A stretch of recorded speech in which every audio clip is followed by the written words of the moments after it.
Welcome to this episode of Cheers Dears. I'm author and creative warrior S. Faxon, and tonight we are interviewing Anna Bushy about her three novels, Prince in Shadow, Heir to Mala, and The War of Three Kings. Anna, welcome back to the show. Thank you very much for having me.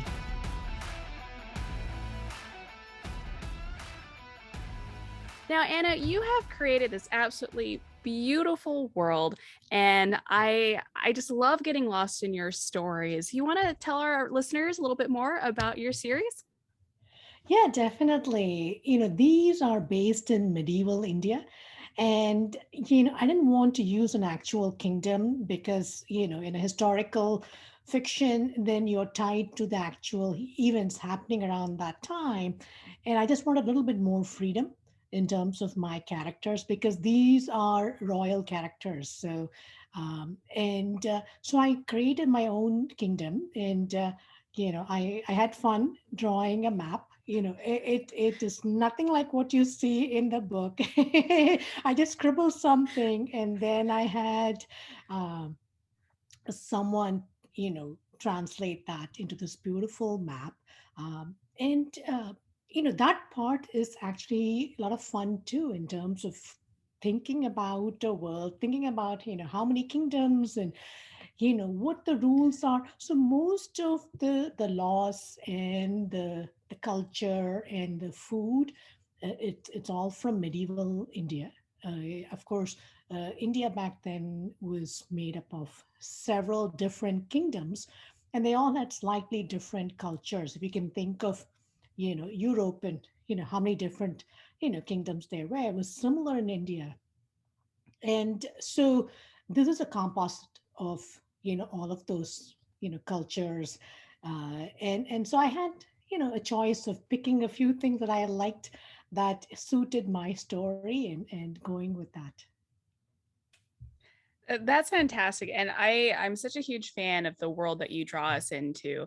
As somebody who doesn't have any experience going to India or being really exposed to Indian culture, as I'm reading through, I feel like I'm in it. I'm there. And we talked in our last interview about how I could smell the jasmine because of your descriptions that you were giving. They were so fluid and so beautiful that even though it's a world that I've never been in, I felt fully submerged in it, which is wonderful and such a great example of the power of writing and the power of words, and you've done that quite well. And I want to talk to you about, so since we've last spoken, you've released now two new stories, The Prince in Shadow and The War of Three Kings, which are continuations of your original story. I want to tell our listeners a little bit more about those. Definitely. So I set out to write a trilogy, and my first book starts Heir to Mala starts as my protagonists are teenagers, and it's more a coming of age story. And the next book, War of the Three Kings, takes place after a time jump. It's 10 years since we last saw them, and now my protagonists have matured into adults with adult responsibilities. And one theme that runs through my stories is the struggle with duty and doing something for yourself. And I hope modern readers can relate to it. We all have work and family commitments, and so we can always choose to do what we want to do. And it's that's much more explicitly drawn in a royal setting where you're forced due to custom and culture into a path that is set for you, and there's not much you can do. You can't deviate from that path. And so yeah, War of the Three Kings, you know uh, the actions are more dramatic, the consequences are greater, because my protagonists have a lot more power than when they were teenagers. So it was a really fun story for me to write. The pandemic helped, at least initially. In some ways, it even as a writer, I'm sure you share this with me. It gives a way to escape reality when reality is so depressing, or things outside of our control.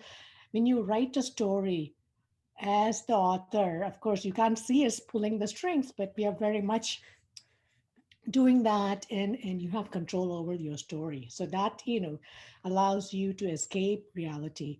uh, Prince and Shadow is a prequel, and it's a short story. I think it's under 20,000 words. For readers who are not familiar with my work and wonder, hey, will this kind of story appeal to me? It's a taste for Mm. what is to come. So the same characters are here. The story starts right before my first book starts, and it introduces those characters. And Yeah, so if you like Prince and Shadow, I would definitely recommend you read the next two books. What I loved about Prince and Shadow was that we see this beautiful arc in one of your characters that you do in under 20,000 words. And I was so impressed by this. So, listeners, the character is Prince J, and or one of the main characters in this, because it is multiple first person perspective. But Jay, we see go from this very unsure, self conscious teenager who is like, I don't know that I'm qualified for what's ahead. My sister has a much sturdier head on her shoulders than I do. To towards the end of the story, starting to have these deep introspective questions about, what would Buddha think about this festival where this doesn't seem like something in line with him. And I just loved how far he came in so short a time and how believable it was because of the cusp where we meet them, and try not to do spoilers. and and the actions that are at hand, and how interesting it was to see this young man become more of an adult in such a short period, but a very believable period of time. And I really liked that. And that was something that was really interesting because your characters traveled very well between the three stories, and that's something that so many of us really struggle with, is that continuation of character. And the sophomore novel, as it's called, the second one, is almost always the hardest one because we have this enormous chip of, oh my gosh, is my main character going to be the same main character? Do I make changes? Is that a part of the story? And we go through this great existential conversation with ourselves. And this was something that I think you managed to do very well. But was there any part of writing that between the first novel, the sequel, and the prequel that you found more challenging? And if so, how so? Yeah, so the prequel, the story. If you have read Heir to Mala, you know what's going to happen. So that was not about. I mean, for readers of Heir to Mala, it's not about the plot. It was, hey, here, you saw how things started in Heir to Mala. This is what happened just before. So that was in some ways easier to write because I knew what had happened, Mm. and I dropped hints about what had happened in book one. So and I could, like you said, that allowed me to focus more on the character arc, the characterization. Um, with War of the Three Kings, like I said, it takes place a decade later. So it's a mix of both. There's a lot of action, and the characters have grown. So of course we change as human beings, but there's a core of us that remains the same, I think. So the challenge in War of the Three Kings for me is, hey, how do I keep their core beliefs? What makes my protagonist, like Mira, she has a core beliefs, so she does act in ways that is out of her norm, but she has reasoning for that. So I had to make sure she does not deviate too much from, you know, the um, the character we saw in book one, because she, of course, is smart. but she's also very much, bound by tradition and, understands her place and duty and, and knows how to get her way within that system. She still, pushes the system and gets her way, but she's also, a dutiful daughter and, a very loving sister and all that. So I had to keep it true to that character. But, she does uh, go along a path where you see the human side of Mira in this book, and without revealing any spoilers, that was some of it was fun to write, but some of it was also very emotional because Mm. she goes through some emotional, drama. Yeah. There's action as well, fights as well. It's set in a royal time period, so all of that is there. But yeah, very different. Both books were very different for me to write.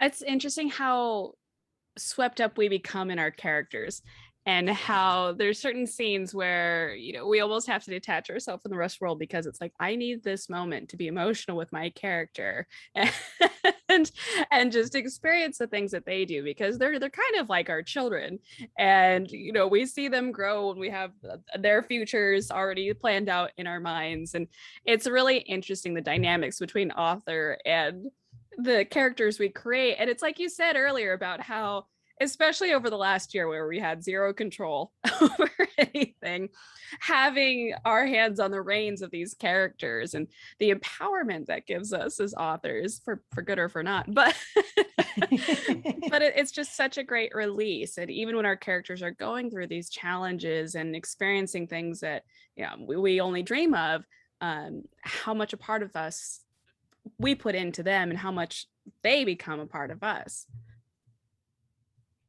Yeah, definitely. And I think I feel that very much now. I'm writing the finale, if you will, the last book in my series. So, in some sense, it's like a goodbye. And Mm. and these are completely fictional characters, but as authors, we have breathed life into them. So at least in our minds, they are, living creatures, with the backstory. And so, I'm definitely feeling that. I'm sure, when I finish, I just started book 3. So when I finish, I'm going to be, it's almost like sending your child off to college, that kind of, hey, I'm letting you go. Hopefully you'll survive. It's a bittersweet thing, absolutely. Yes, that's the best way of putting it. Yes. Now, you talked about backstory, and one of the things on our wonderful podcast here is that we love to talk about what beverages our authors like to recommend for their readers. And you recommended chai tea and mango lassi. You want to tell us a little bit more about those? Definitely. So let's start with mango lassi. So mango is native to India and that part of the world, and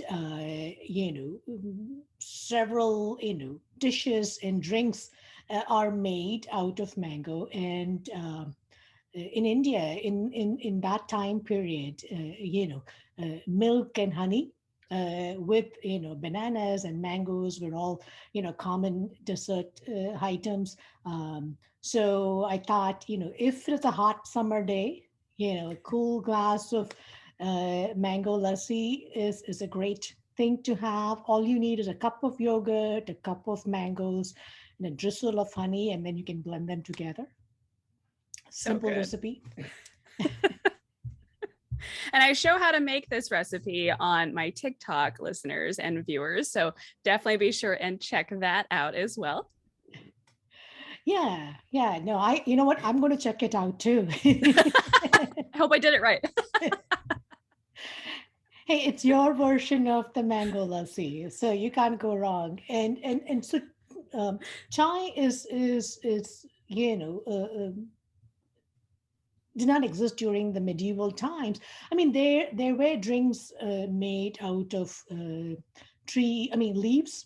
So people drank, I'm assuming all over the world, people, brewed leaves, whether for, intoxicating effects or otherwise. Um, but tea, in the modern day, obviously, is very much a part of Indian culture, and so we brew typically black tea with ginger, and you can add other spices if you want to keep it simple. Just ginger is good, and if you like to add a dash of cream or milk and some sweetener, it's good on a cold night, not like the one today. I know I'm drinking chai tea and I am absolutely sweating, but that's fine because it's delicious. I'm actually sweating. I have the AC on, and for some reason in this room it hasn't kicked. It's so funny doing these because I have to shut down everything so we don't have the fan on or the windows open. I've got the lights going. It's a great experience, and it's a nice cleansing experience, I'm sure. But yes, cool mango would have been a better choice for me this evening. But chai is lovely, and it's one of my favorite teas actually, and I'm a huge believer in the healing powers of teas. And there's nothing more comforting, I think, than sitting and reading a book and drinking a chai tea latte. And it's a good day. Definitely, definitely. So, Anna, are there any themes or lessons you'd like your readers to take away from reading your series? Yes, yes. And, so the time period I write about, women did not have much agency of their own. I compare women to the moon. Uh, so if you see them shine, that light that you see is not their own source.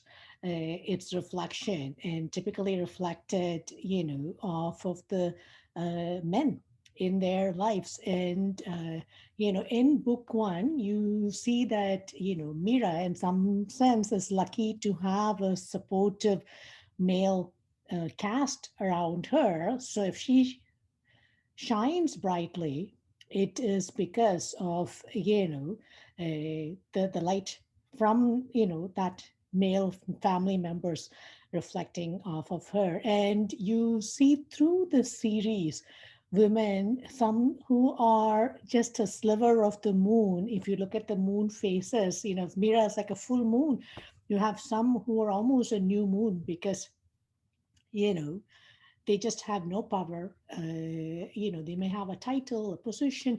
So I think a lot of that, when we think about and see that, hey, these actions are strange in the modern, through the modern lens, it's good to understand that, hey, this is a time period. Just like if you read, Victorian novels, and you wonder why, everybody is, out there looking for a husband. It's because, they typically can't go out and work and make money on their own. So it's, Right. yeah, similar there. And so, but in terms of the theme, apart from, trying to show that these women still wielded power um, through subtle means. It also is about something that is universal, the struggle between self and society.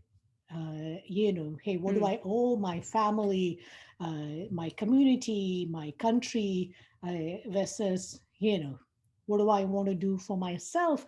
And that tug of war, because sometimes what we want to do that's good for us is not good for the people we love. And you can see that struggle, that guilt, and and sometimes the path is not easy, because if you choose to Mm, do what you want to do, you're going to hurt people you love. And so you see that struggle, and much more in book two than in book one, because book one they were still young, so it's a lot more about them coming of age, yeah. realizing their potential and all that. But book two, like I said, they're adults, and these struggles are much more visible. And book three takes it even further. This is the greatest struggle of all. Love of your child pitted against your kingdom, and and the consequences are deadly. And so yeah, so that's the constant theme running through both, the place of women, and then like I said, self versus society. I think those are both extremely relevant topics for us to discuss today, and to have that reminder of, hey, this is where we were, this is where we're going. And so that we keep in mind that the struggles are real. And that for those who are in societies where that's not as much of a constant theme for them, to remember these things that are happening and very much happening still around the world. And so I love that as one of the themes of your stories. And I also love that idea of self and family and tradition. And I know so many people who ended up going through college and ending up giving jobs because their parents had a certain direction for them. They're not necessarily happy, but they did follow the path that was outlined for them, and that's within my generation. So these are all very relevant topics, and it's always good for other people to read that so they know that they're not alone, or they see, oh my gosh, my family didn't have those traditions, maybe this and this. And any stories that make us have those introspective moments are so valuable and so wonderful to have. And so I definitely really appreciate those themes.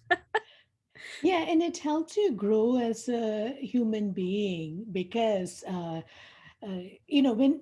you're talking to somebody, in when you have family and friends in real life, you don't understand all the motives behind their actions. You may guess what it is, but they're not open books for us. Whereas in fiction, as an author, you have to tell, hey, here's a reason behind it. I mean, you may find out at the end, but you have that. And it's a great way for people to understand reality. There's a lot of studies that show that reading fiction makes us, the emotional intelligence. It increases that for us. It increases our empathy, increases our compassion.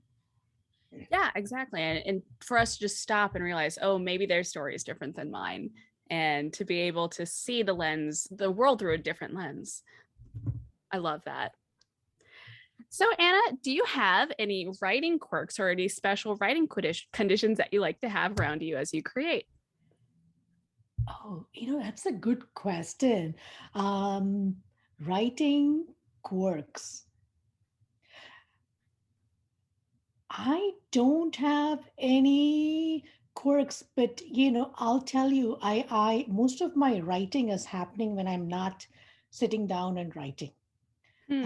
It happens. So the way I do it is, I have an outline, just a chapter. I know the story arcs, and then I have an outline for the book, and I just read the outline for the next chapter I'm going to write, and I let it stew in my head. I think about, okay, what will this character do and why, and what will this character do and why, and so that when I'm going for a walk, when I'm cooking, anything mechanical I'm doing, that is where most of my thinking happens. So when I sit down to write, I've already thought about, I mean, not the entire chapter, maybe but 1,000 words. That's that. I think helps me a lot. Even before I sit down to write, I just think through. Okay, here's what's going to happen. Yeah, and that happens even when I'm, just before I go to bed, take a shower.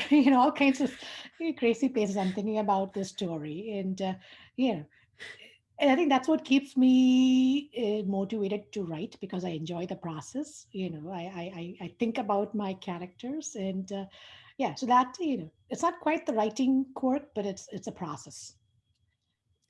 I have a very similar process too, where I outline ahead and then kind of think about it before I really sit down and write it out. And I find that stepping away from the computer or from the notebook is a really good way to flesh things out, and it helps my process most certainly, especially when I'm vacuuming. That's the worst though, because then I have to put the vacuum down and get back to it. But it's it's interesting how just doing our basic chores around the house kind of help our stories, which never leave us alone, to come out.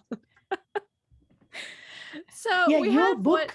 Oh, Oh, go ahead. I just want to say your book. A lot of the themes I talked about, and a lot of the plots and characters. Definitely, your book resonated quite a bit with me. You do have a strong female protagonist. Um, and some of the characters that I have in my book, you have, again, very different cultural setting. But there's, what is amazing is, how much similarities there are Mm. in both our books, in terms of it being, like a political intrigue, with a love story, and family dynamics. So yeah. Yeah, it's really interesting. And with Animal Court and Foreign and Domestic Affairs, I have very similar arcs as well with my characters. And Gertrude goes from being this very very headstrong individual who's like, fight the system, to being a part of the system and then realizing, oh, I have to adhere to traditions. I'm outlining these traditions, I'm making them, but I have to, so that everything else follows and flows well and in a structured way. And she gets bound by different traditions that she fought so hard in the first book. And so, yeah, there's definitely a lot of parallels between our stories, which is a lot of fun. And I loved writing the political intrigue stories, and it's interesting because my next series, Blue Dragon Society, is very much less so. They're fantasy thrillers, and I say they're kind of like Game of Thrones meets Sherlock Holmes. And Oh wow. I I kind of love both miss of the intrigue those. though. Thank you. It's a lot of fun to write different stories, but a part of me is like, oh, I need to come back to that, because I still now need to do the first book technically in that series, talking about two of the characters in that and them going through similar phases like we see in your prequel, where they're younger characters and kind of coming to this head of realizing, oh, I can't be a kid anymore, and dealing with that in those royalty roles. How fun. I It's think royalty gives you, inbuilt limitations that you can force upon the characters. It really does. And then you can also go in the complete opposite direction too, where they're just totally rogue and doing what they want. And what consequence does that have? Because of course everything's going to have a far grander consequence because everybody's watching them. Yeah, very true. Definitely, you can go from one end to the other in terms of the pendulum swinging. Yes. So writers, check these books out, because I think we have a little bit of both on both of our stories, and they're just so much fun to write. And that brings us to our listener question from Sal Bump, who is one of my newsletter subscribers. And he wants to know, what part of the writing process is the most fun for you? What part of it do you enjoy the most? So the outlining part, is I have to do it because, just to have some structure. The end, when I'm editing, that too is something I have to do. What I really enjoy is, writing those chapters for the first time, writing those scenes for the first time. Um, because I mentioned, I'll be taking, I'll be going for a walk, and the scene will pop up in my head, and and it'll stew, and it will, take a life of its own, and then I'm sitting to write. That is so much fun. And it need not be, I mean, I don't write comedy. So there's tension, there's drama, um, but always there's emotion, so that is what I really enjoy. you know um, and I know the reader did not ask me this. My books do have battle scenes, and I am no expert. So for those, I do watch YouTube. Yay for YouTube research. Research with how they fight with the sword and the spears, and I watch, like, how to be a beginner, sword fighter or whatever. So that is a lot more work, but I think the character arc, and the drama and the emotions, and the love, so all of that is definitely a lot of fun. The YouTube research is a lot. It's so easy to get sucked up into the black hole of research. And it's great. I know I've looked up the other day, I was researching what does plague look like, and that was a little bit much, but I learned. And the things we Google as authors. Oh, yes, yes. And if you're writing historical fiction, I have to, again, this is fiction. This is not, a nonfiction book. But there's only so much liberties you can take. I have to, constantly Google, and like I wrote, I included something with ginger in my, one of the food I was describing. Then I had to go Google and make sure, hey, when was ginger actually used in Indian cuisine? Because you think something has been used in Indian cuisine forever, and then find out it's only 200 years ago. It came into, Yeah. so, and I'm writing stories that are, that took place 1,000 years ago. So I have to go and research. So yeah, that's, sometimes you learn and you go down a rabbit hole. But it's our responsibility as authors, so we Yes. must. And who knows, sometimes it leads to further inspiration. Oh, definitely. Well, Anna, could you please tell the people where they can find you? Oh, I am on Instagram. If you like, gardening and travel, and food, that's where I show some of my real life on Instagram. Just pictures, places I've been, things I grow in my garden, and you go to my website, annabushi.com, and you can get links to all of these. I am on Twitter, but I'm not very active. I'll post, random things. Uh, I have a Facebook author page, and I do read a lot. I finished my 26th book for the year. Wow. And wow, yes, I love to read. That's what got me writing. And I post reviews on Goodreads, so that's a good place to find me as well. Annabushi.com is where you would find links to all of these. And I'll, of course, include links to all of Anna's websites down in our comments below and in the show notes below. And viewers, listeners, thank you so much for joining us here. Thank you for watching, for following, for subscribing. And Anna, thank you so much for joining us. Cheers. Hey, thanks for doing this. I enjoyed it quite a bit.